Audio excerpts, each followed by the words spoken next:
বাংলাদেশের ৩৪টি Pepsodent test করে তার ভিতর ২৬টিতে মাইক্রো প্লাস্টিক পাওয়া গেছে। এখন সেগুলোকে বিষয়ে আজকে আপনাদের কাছে আপনাদের এইগুলো নিয়ে আলোচনা করব এবং কোন ২৬টিতে পাওয়া গেছে এবং কোন ৮টায় পাওয়া যায় নাই, এবং বাচ্চাদেরও ৪টিতে ৬টার ভিতরে ৪টিতে পাওয়া গেছে, আর কোন ৪টিতে পাওয়া গেছে এবং কোন ২টিতে পাওয়া যায় নাই সেই বিষয়ে আজকে জানবো।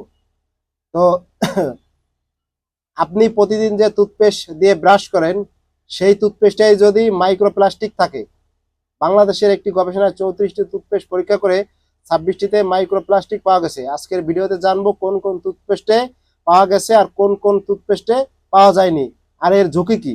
আসসালামু আলাইকুম গাইস, কেমন আছেন সবাই? আশা করি সবাই ভালো আছেন। আজকের আলোচনা হচ্ছে ইএসডিও এর প্রকাশিত একটি গবেষণা নিয়ে, যেখানে বাংলাদেশের বিক্রি হওয়া কিছু টুথপেস্টে মাইক্রোপ্লাস্টিক পাওয়া গেছে।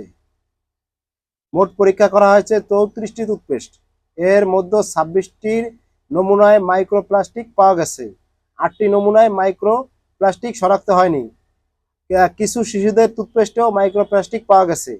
যেসব টুথপেস্টে বেশি মাইক্রোপ্লাস্টিক পাওয়া গেছে সেগুলো হলো মেডিপ্লাস ফ্লোরাইড জেল, ৩৩২টি মাইক্রোপ্লাস্টিক পাওয়া গেছে।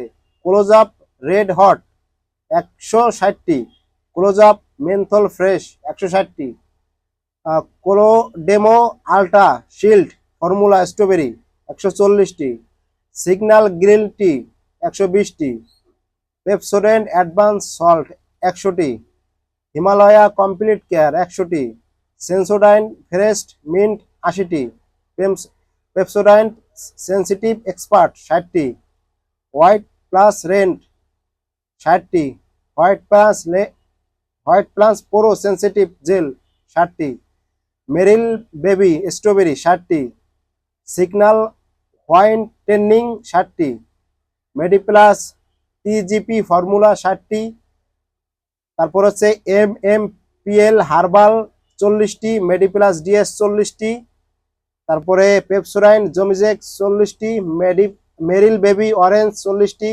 ম্যাজিক হার্বাল ৪০টি, মেসওয়াক ৪০টি, ক্লোজআপ মেন্থল ফ্রেশ জ্যাশে ৪০টি, ডেন্টিন জেল 20টি, পেপসোডেন্ট কিডস অরেঞ্জ 20টি, ক্লোজআপ লেমন টি সল্ট 20টি, ব্রাশ আপ হোয়াইটেনিং জেল 20টি, হোয়াইট প্লাস প্রো সেন্সিটিভ 20টি। এগুলোকে আপনার মাইক্রো প্লাস্টিক পাওয়া গেছে এতটি করে। কিন্তু আবার একটা কিছু কিছু ক্ষেত্রে শিশুদের 6টির ভিতরে 4টিতে শিশুদের ভিতরে পাওয়া গেছে। সেগুলো হলো Kodomo ultra shield formula strawberry, Meril baby strawberry, Meril baby orange, Pepsodent kids orange. এগুলোকে হলো বাচ্চাদের গুলো পাওয়া গেছে।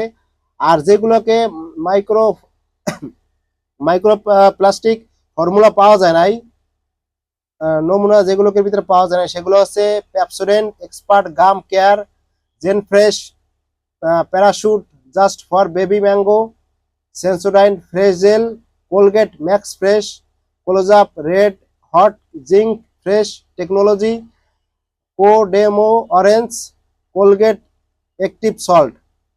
শিশুদের টুথপেস্টে যেগুলোতে মাইক্রো প্লাস্টিক পাওয়া যায়নি সেগুলো মাত্র 2টা। তার ভিতরে হচ্ছে Kodomo orange, parachute just for baby mango. এগুলোকে আপনার পাওয়া যায় নাই।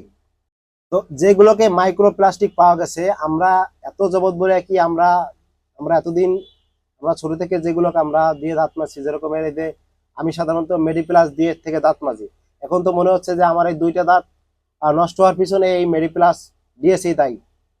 ঠিক আছে, তো আমরা এই কোন দেশে জন্ম নিছি আমরা নিজেরাও জানি না, যে আমরা এতদিন একটা যেগুলো আমাদের স্বাস্থ্যের জন্য ক্ষতিকর, আমাদের দাঁতের জন্য ক্ষতিকর, সেই সব মনে করেন যে আপনার টুথপেস্ট দিয়ে আমরা ব্রাশ করছি। এতদিন কেন এগুলো নিয়ে গবেষণা করা হলো না? তো আপনাদের যাদের কাছে এই যে 26টি নাম বললাম, এই 26টি নাম যাদের কাছে আছে এবং এই মেডিপ্লাস ডিএস বা অন্যান্য যেগুলো আপনার শরীরের জন্য ক্ষতিকর পেস্ট আপনাদের কাছে আছে, সবগুলো ডাস্টবিনে ছুঁড়ে ফেলে দেবেন, নাহলে টয়লেটে ছুঁড়ে ফেলে দেবেন। ঠিক আছে, আপনারা এগুলো যেরকম আমি এগুলোকে ছুঁড়ে ফেলে দিলাম।